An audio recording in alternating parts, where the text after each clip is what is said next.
One issue which is certainly a hot topic at the moment is affordable housing, and it's one of those issues in government where I've had the opportunity to be housing minister, and it's a bit like the game Jack Straws. You pull one straw out and then suddenly the whole thing collapses. It's quite a finely balanced thing to get right, is housing policy. But there are some obvious issues at the moment. We can't expect the younger generation to have to pay more for everything which they currently have to do anyway. They're expected to pay for their education once they leave school to go to university. They're going to have to live to work longer. They're going to have to pay more into their pensions. And by the way, they're going to have to pay silly money to buy a house. Yes, and this is the intergenerational fairness issue. One of the reasons why young people need to get out and vote, and also we need young candidates, and there are more and more of them, fortunately. And it's not a new issue, as you will know.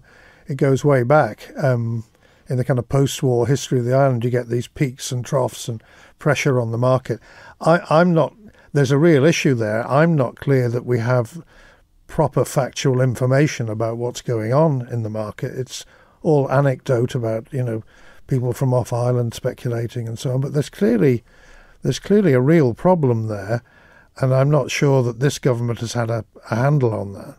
And certainly the issue of investing in housing, clearly with interest rates as low as they are, the old adage is if you invest in property, you're pretty sure to be fine. Perhaps government actually needs to start thinking about controlling how much property can be owned by individuals.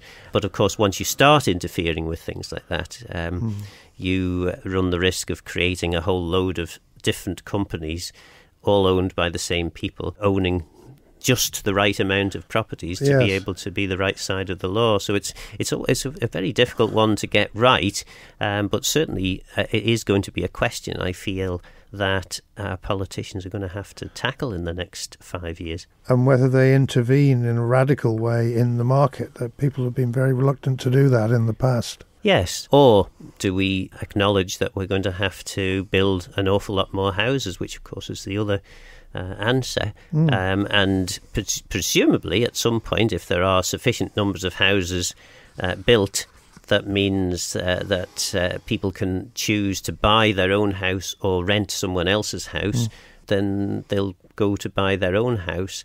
But it's never, in my experience, my limited experience in politics, it's never a simple one to get right. Indeed.